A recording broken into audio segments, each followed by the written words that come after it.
తెలంగాణలో కాంగ్రెస్ ఎన్ని ఎంపీ సీట్లు గెలవబోతుంది, బీజేపీ ఎన్ని ఎంపీ సీట్లు గెలవబోతుంది, అటు బీఆర్ఎస్ ఎన్ని ఎంపీ సీట్లు గెలవబోతుంది.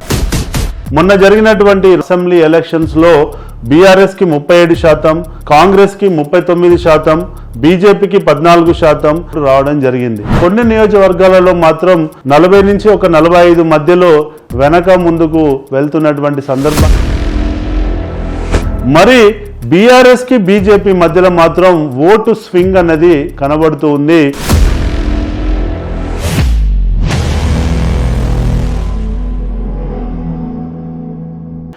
నమస్తే ఫ్రెండ్స్, నేను మీ ఎర్రబెల్లి రజనీకాంత్, పొలిటికల్ అనలిస్ట్. నేటి భారతం ప్రోగ్రామ్ కి స్వాగతం.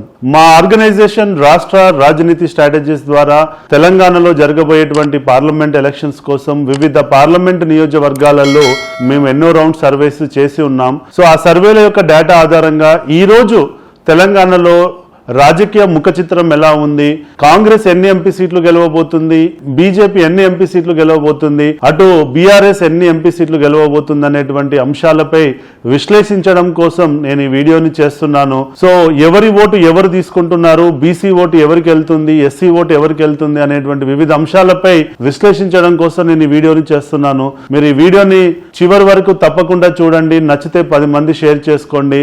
ఇలాంటి ఇంకెన్నో సర్వే రిపోర్ట్స్ కావాలనుకున్న వాళ్ళు ఈ ఛానల్ ని మాత్రం తప్పకుండా సబ్స్క్రైబ్ చేయండి. So let's get in to the report. So ఈ రోజు ఏ పార్టీకి ఎంత ఓట్ షేర్ ఉందన్నది విశ్లేషించే ముందు మొన్న జరిగినటువంటి ఎమ్మెల్యే ఎలక్షన్స్ లో ఏ పార్టీకి ఎంత ఓట్ షేర్ ఉందన్నది మనం ఫస్ట్ విశ్లేషించాలి. మొన్న జరిగినటువంటి 2023 అసెంబ్లీ ఎలక్షన్స్ లో బీఆర్ఎస్ కి 37%, కాంగ్రెస్ కి 39%, బీజేపీకి 14%, ఎంఐఎం మిగతా అన్ని పార్టీలు కలిపి ఒక 10% ఓటు రావడం జరిగింది. అంటే ఇక్కడ కేవలం బీఆర్ఎస్ కి కాంగ్రెస్ కి మధ్యలో ఉన్నటువంటి ఓటు తేడా వచ్చేసి 2% మాత్రమే. అది మనం గ్రహించాలి.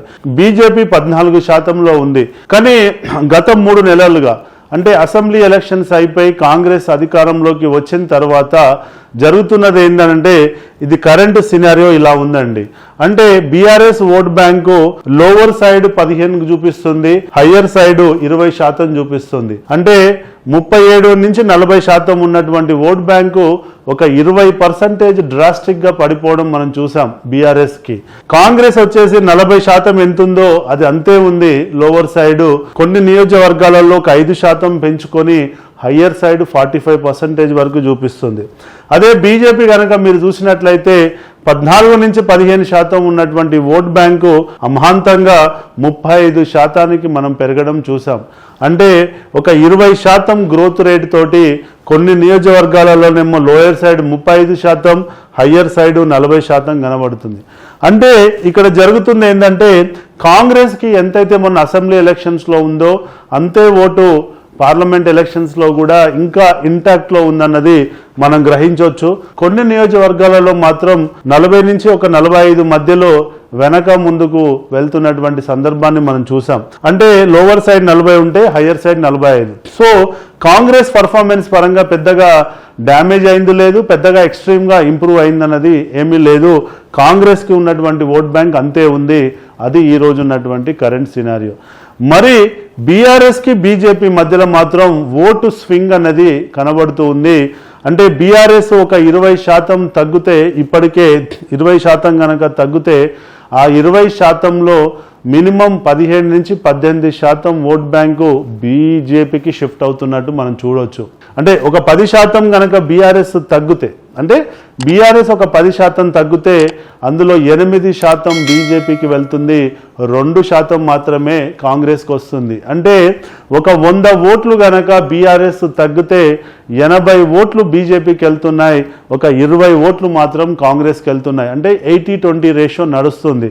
దీన్ని బట్టి ఇప్పటి వరకు బీఆర్ఎస్ అంటే పార్లమెంట్ అభ్యర్థులు డిసైడ్ కాకముందుకే, అంటే మా సర్వేలలో వస్తున్న అబ్జర్వేషన్ ఏంటంటే పార్లమెంట్ అభ్యర్థులు డిసైడ్ కాకముందుకే ఆ పార్లమెంట్లో ఎవరు ఓటేస్తారు అనేటువంటి, అంటే ఎవరు పోటీ చేస్తారు అనేది నిర్ణయం కాకముందుకే బీఆర్ఎస్ 40 నుంచి ఒక 20% పడిపోవడం మనం చూసాం.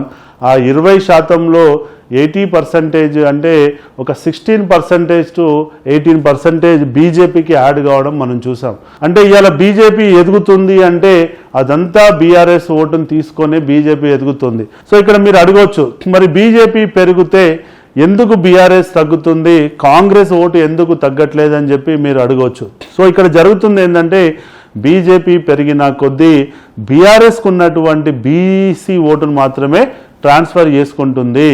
బీజేపీ పెరిగిన కొద్దీ బీఆర్ఎస్కు ఉన్నటువంటి బీసీ ఓటు మాత్రమే ట్రాన్స్ఫర్ అవుతుంది. బీజేపీ పెరిగిన కొద్దీ కాంగ్రెస్కు ఉన్నటువంటి కోర్ ఓట్ బ్యాంక్ ఏదైతే ఉందో, Dalit vote bank, ST vote bank, minority vote bank, Reddy vote bank, ఈ అంటే సోషల్ ఇంజనీరింగ్ పరంగా కాంగ్రెస్ని ఓన్ చేసుకున్నటువంటి ఈ 4 వర్గాలు ఏవైతున్నాయో, మళ్ళీ చెప్తున్నా, రెడ్డి ఓట్ బ్యాంక్లో బీజేపీ ప్రభావితం లేదు, దళిత ఓట్ బ్యాంక్లో బీజేపీ ప్రభావితం లేదు, ఎస్టీ ఓట్ బ్యాంక్లో బీజేపీ ప్రభావితం లేదు, మైనారిటీ ఓట్ బ్యాంక్లో బీజేపీ ప్రభావితం లేదు. కాబట్టి బీజేపీ పెరిగిన కొద్దీ కాంగ్రెస్ ఓటు తగ్గే పరిస్థితి కనపడట్లేదు. కాంగ్రెస్కి ఎంతైతే ఉందో lower side 40, higher side 45% vote bank అలానే ఇంటాక్ట్లో ఉంటుంది.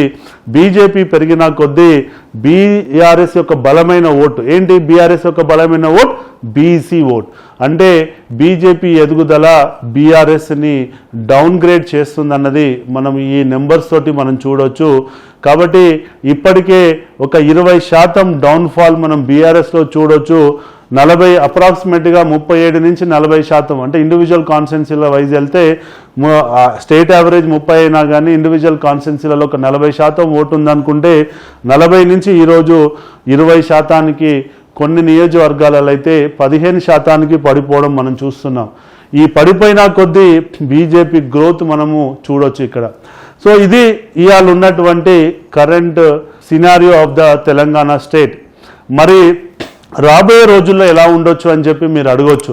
మరి ఈరోజు ఇలా ఉన్నట్లయితే ఇప్పుడు లోవర్ సైడ్ చూసినప్పుడు మీరు చూస్తే 15% బీఆర్ఎస్, 40% కాంగ్రెస్, 35% బీజేపీ. కాబట్టి ఎక్కువ సీట్లు కాంగ్రెస్ గెలిచేటువంటి పరిస్థితే ఉంటుంది. హయ్యర్ సైడ్ చూసినా కానీ నెక్ టు నెక్ ఫైట్లో కొన్ని బీజేపీ, కొన్ని కాంగ్రెస్ గెలిచే పరిస్థితి ఉంటుంది. మరి భవిష్యత్తు ఎలా ఉండబోతుందని మీరు అడగవచ్చు. ఇవాళ మనం చూసినట్లయితే సినారియో 1 అంటే ఇప్పుడు భవిష్యత్తులో బీజేపీ ఎక్కువ సీట్లు గెలుస్తుందా, కాంగ్రెస్ ఎక్కువ సీట్లు గెలుస్తుందా అన్నది వాళ్ళ పార్టీలపై ఆధారపడి లేదు. మళ్ళీ చెప్తున్నా, కాంగ్రెస్ ఎక్కువ సీట్లు గెలుస్తుందా, బీజేపీ ఎక్కువ సీట్లు గెలుస్తుందా అనేది సినారియో వాళ్ళ పార్టీల యొక్క బలాలపై కానీ వాళ్ళ పార్టీల యొక్క నాయకులపై ఆధారపడి లేదు, బీఆర్ఎస్ పై ఆధారపడి ఉంది. అంటే బీఆర్ఎస్ ఇప్పుడున్న 20% ఓటు అట్లనే నిలుపుకుంటే గెలిచే ఛాన్సెస్ కాంగ్రెస్కి ఎక్కువగా పెరుగుతాయి. బీఆర్ఎస్ కనుక ఇంకా డౌన్ఫాల్ అయ్యి ఆ ఓటు కనుక ట్రాన్స్ఫర్ అయితే ఇప్పటి వరకు ట్రాన్స్ఫర్ అయిన ఓటు ఎక్కువ మోతాదులో బీజేపీకి ట్రాన్స్ఫర్ అవుతుంది. కాబట్టి రాబోయే రోజుల్లో కూడా బీఆర్ఎస్ తగ్గితే కనుక ఆ ఓటు బీజేపీకి వెళ్ళి బీజేపీ కొన్ని సీట్లు పెంచుకునేటువంటి పరిస్థితి ఇక్కడ కనబడుతుంది. అంటే ఇవాళ కాంగ్రెస్ ఎక్కువ సీట్ల, బీజేపీ ఎక్కువ సీట్ల, ఇద్దరికి చరి సమానమా అనేది వాళ్ళ చేతుల్లో లేదు. బీఆర్ఎస్ ఎవరిని గెలిపియాలనుకుంటే వాళ్ళని గెలిపించవచ్చు, బీఆర్ఎస్ ఎవరిని ఓడగొట్టాలనుకుంటే వాళ్ళని ఓడగొట్టవచ్చు. మరి బీఆర్ఎస్ ఏం ఆలోచిస్తుందన్నది మన చేతుల్లో లేదు. అక్కడ నిలబడే అభ్యర్థి అలానే బలంగా నిలబడి సినారియో 1 ఇప్పుడున్న ఓటు ఏదైతే ఉందో ఈ రోజు వరకు పడిపోయి మిగిలిన ఓటు ఏదైతే ఉందో 20% ఓటు అది అలానే నిలుపుకుంటే కాంగ్రెస్ 45, ఇక్కడ వచ్చేసి బీజేపీ ఎంతో కొంతలో అంటే ఎండ్ అయ్యేటువంటి పరిస్థితి ఉంటుంది. మరి బీఆర్ఎస్ ఏం ఆలోచిస్తుంది, బీఆర్ఎస్ కాంగ్రెస్ని గెలిపిస్తుందా, బీజేపీని గెలిపిస్తుందా అనేది మనం చూసినట్లయితే సినారియో 1 ఇప్పుడున్నటువంటి ఈ 20% ఓటు ఏదైతే ఉందో యావరేజ్గా ఆ 20% ఓటు అట్లనే నిలుపుకుంటే కాంగ్రెస్కి 45, బీజేపీకి 35% ఓటు దొరికి ఆ నియోజకవర్గం, స్టేట్ చెప్పట్లేదు నేను, ఆ నియోజకవర్గంలో కాంగ్రెస్ గెలిచే పరిస్థితులు పెరుగుతాయి. ఒకవేళ బీఆర్ఎస్ కనుక ఇంకా డౌన్ఫాల్ అయ్యి ఒక 10% ఓటు గనక పడిపోయినట్లయితే ఎక్కువ ఓటు బీజేపీకి షిఫ్ట్ అవుతుంది. కాబట్టి అప్పుడు 45% తోటి ఇటు కాంగ్రెస్ 45, ఇటు బీజేపీ 45 తోటి బీజేపీ కూడా ఎక్కువ సీట్లు గెలిచేటువంటి పరిస్థితి, వెరీ క్లోజ్ కాంటెస్ట్లో ఎవరైనా గెలిచేటువంటి పరిస్థితి మనకు కనబడుతుంది. అంటే ఇలా 20% ఉన్న బీఆర్ఎస్ ఓటు నిలబడితే కాంగ్రెస్ ఎక్కువ సీట్లు గెలిచే పరిస్థితి ఉంటుంది. బీఆర్ఎస్ ఇంకా డౌన్ఫాల్ అయ్యి అది ఎక్కడికో 10కో పరిమితం అయితే అప్పుడు బీజేపీ గెలుపు ఛాన్సెస్ పెరుగుతాయి, వాళ్ళ నెంబర్ ఆఫ్ సీట్స్ కూడా పెరిగేటువంటి అవకాశం ఉందన్నది మనం గ్రహించవచ్చు. సో ఇదండి ఇవాళ ఉన్నటువంటి తెలంగాణ రాజకీయ ముఖ చిత్రం for coming parliament elections.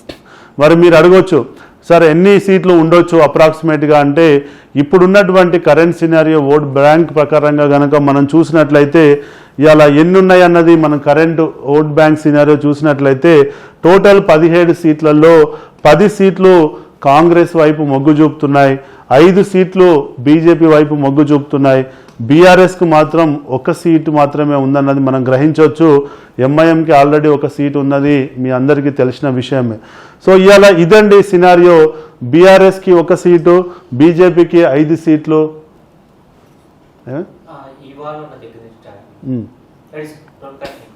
So ఇవాళ ఉన్నటువంటి పరిస్థితి ఏంటంటే బీఆర్ఎస్కి 1 సీటు, బీజేపీకి 5 సీట్లు, కాంగ్రెస్కి 10 సీట్లు. ఇది ఇవాళ ఉన్నటువంటి పరిస్థితి.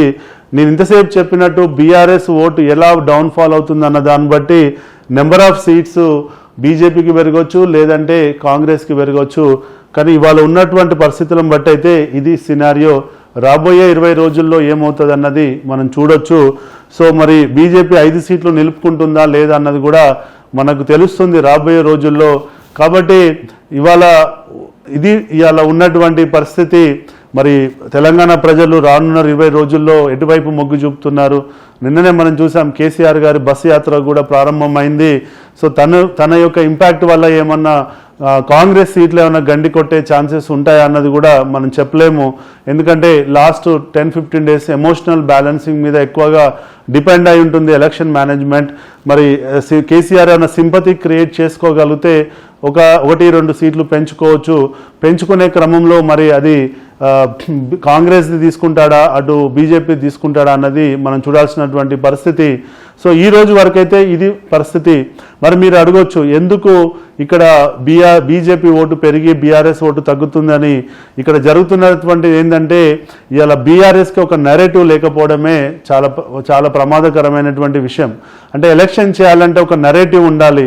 కాంగ్రెస్ నెరేటివ్ వచ్చేసి మేము ఇక్కడ అధికారంలో ఉన్నాం, అక్కడ అధికారంలోకి రాబోతున్నాం కాబట్టి మా ఎంపీలకి ఓటేయండి, కాబట్టి మా ఎంపీలు మన సమస్యలపై ఢిల్లీలో పోరాటం చేసి తెలంగాణకు న్యాయం చేస్తారనేది కాంగ్రెస్ చెప్తున్నటువంటి నెరేటివ్.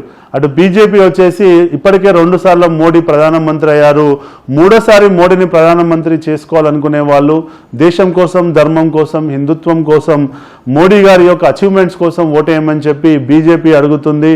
దానికి ఓటర్లు కనెక్ట్ అయ్యే ఛాన్సెస్ ఉన్నాయి.